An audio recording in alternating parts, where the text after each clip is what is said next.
यह बात भक्ति मार्ग में साधक की बतलाई।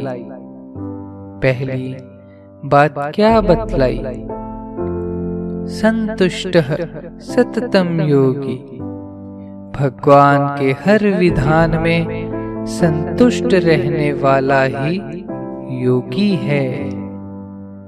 भगवान ने योगी शब्द का व्यापक अर्थ किया है।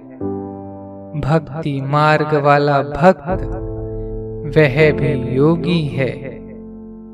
गीता में 18 अध्याय हैं। सब अध्यायों के नामों में योगी शब्द अंत में लगाया गया है, जैसे सांख्य योग, विभूति योग, विश्वरूप दर्शन योग। ये भगवान ने गीता के अध्यायों के नाम बतलाए हैं। इतना ही नहीं, भगवान ने पहले अध्याय का नाम रखा है विषाद योग। विषाद यानी चिंता, शोक भी योग नाम से बतलाया है। सांख्य योग एवं पुरुषोत्तम योग नाम तो ठीक है, लेकिन विषाद में भी योग बतलाया गया है। 12वें अध्याय के 14वें श्लोक में भक्ति का प्रकरण है। इसलिए भक्ति मार्ग समझना चाहिए। भगवान का भक्त हर समय आनंद में मग्न रहता है। कहते हैं सदा दिवाली संत के 8 पहर आनंद। भक्ति मार्ग के योगी की दृष्टि में मन के अनुकूल एवं प्रतिकूल अवस्था में किसी प्रकार का हर्ष शोक नहीं होता। वह तो हर समय हालात में ही आनंद में मग्न रहता है। महापुरुष की बुद्धि का निश्चय अटल होता है, चाहे उसको काट ही डाले, लेकिन वह अपनी बुद्धि के निश्चय यानी धर्म को कभी नहीं छोड़ सकता।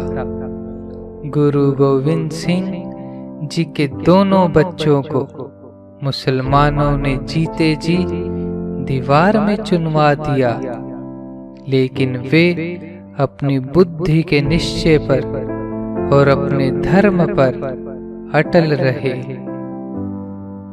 उन्होंने मुसलमानों का धर्म स्वीकार नहीं किया। इस प्रकार भगवान में मन एवं बुद्धि को लगा देने से ही भक्त भगवान को प्रिय होता है। भक्त का पहला लक्ष्य संतुष्टः सततम योगी, हर समय संतोष व आनंद ही आनंद। चाहे मन की अनुकूलता हो, चाहे मन की प्रतिकूलता हो, विपरीत अवस्था में उसकी सब में समान स्थिति होती है। इस प्रकार के भक्त के संपर्क से दूसरों को भी सुख एवं आनंद की उपलब्धि हो सकती है। इस प्रकार भगवान के हर विधान में सुख दुख आदि सब प्रकार के द्वंद्वों में आनंद मानना चाहिए। जो भी कुछ अनुकूल या प्रतिकूल परिस्थिति हो, उसको भगवान का विधान समझना चाहिए। उससे भी बढ़कर वह साधक है जो मन के प्रतिकूल एवं अनुकूल परिस्थिति को भगवान का दिया गया पुरस्कार समझता है, और उससे भी और श्रेष्ठतम साधक वह है जो कि हर एक स्थिति को ऐसा मानता है कि यह सब कुछ भगवान की लीला हो रही है। इस प्रकार का उच्चतम भाव पैदा हो जाने के बाद भगवान के आने में विलंब नहीं हो सकता। फिर तो भगवान तुरंत आकर दर्शन दे सकते हैं। भगवान के हर विधान में अपना ही हित है, चाहे हित दिखलाई पड़े या नहीं। इस प्रकार अपना हित आनंद मान लेने पर वास्तव में आपको आनंद दिखलाई पड़ने लग जाएगा। किसी भी वस्तु को जब तत्व से जानना होता है तब पहले उसको मानना पड़ता है, उसके बाद उसको जानना होता है। एक उदाहरण देकर समझाया जाता है। जिस प्रकार एक छोटा लड़का है, उसके माँ बाप ने नाम महादयाल रख दिया और माता पिता उससे कहते हैं, महादयाल रोटी खा लो, यहाँ पर आओ, वहां बैठो।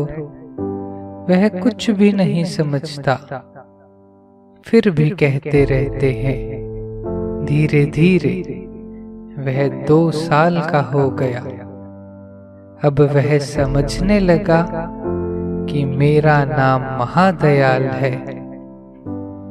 अब वह अपने आप को महादयाल समझने लगता है।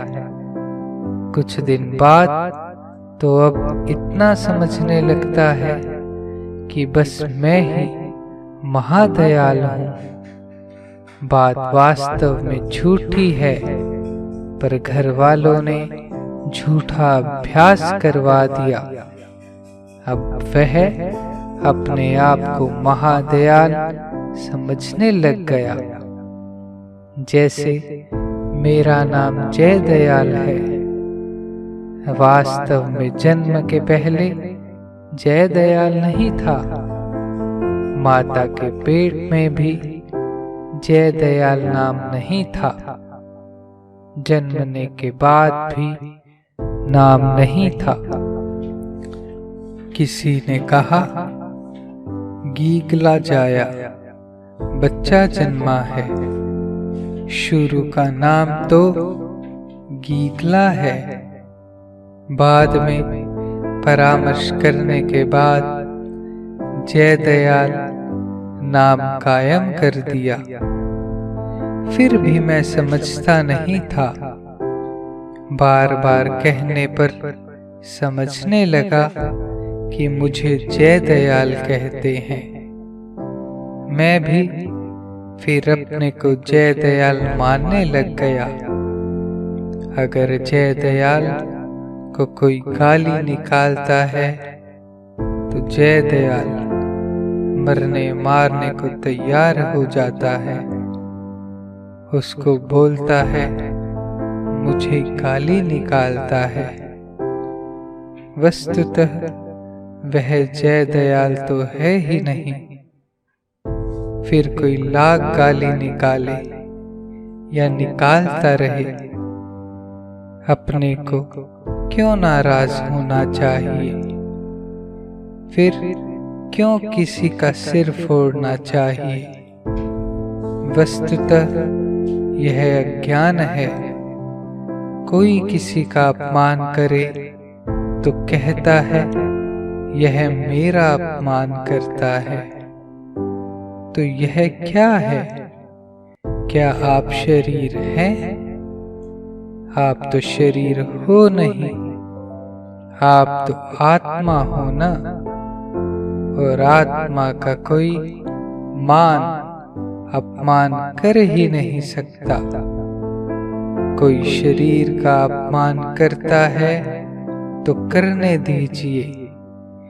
देह में आसक्ति रहने के कारण ही देह के सत्कार को जीवात्मा अपना सत्कार मान बैठता है, यही अज्ञान है। कोई नाम की निंदा या स्तुति करता है कि जय दयाल बड़ा अच्छा आदमी है, और कोई कहता है कि जय दयाल ने अमुक काम बुरा किया, अमुक काम अच्छा किया। तो यह निंदा स्तुति तो जय दयाल की हुई ना, मैं तो जय दयाल हूँ नहीं। तो जय दयाल यानी नाम की निंदा स्तुति को अपनी निंदा स्तुति क्यों मान लेनी चाहिए?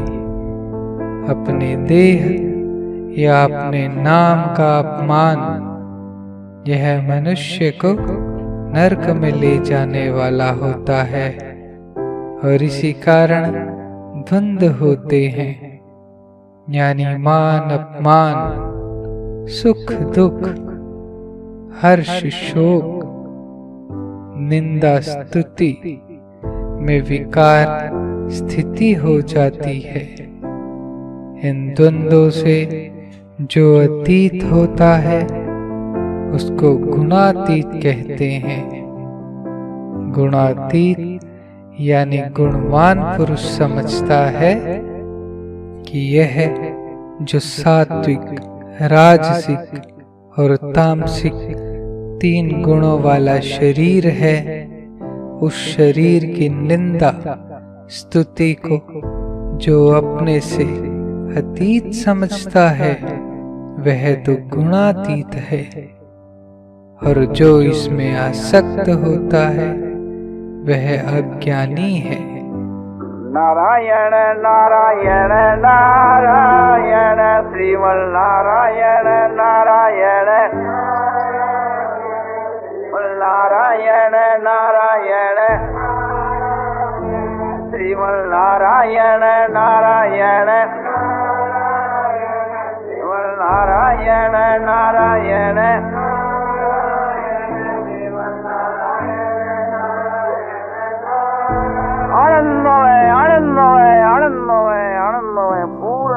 पूर्णानंद पारानंद शांतानंद घनानंद अचलानंद ध्रुवानंद नित्यानंद बोधस्वरूपानंद ज्ञानस्वरूपानंद आनंदी आनंद आनंदी आनंद आनंदी आनंद शांति शांति शांति।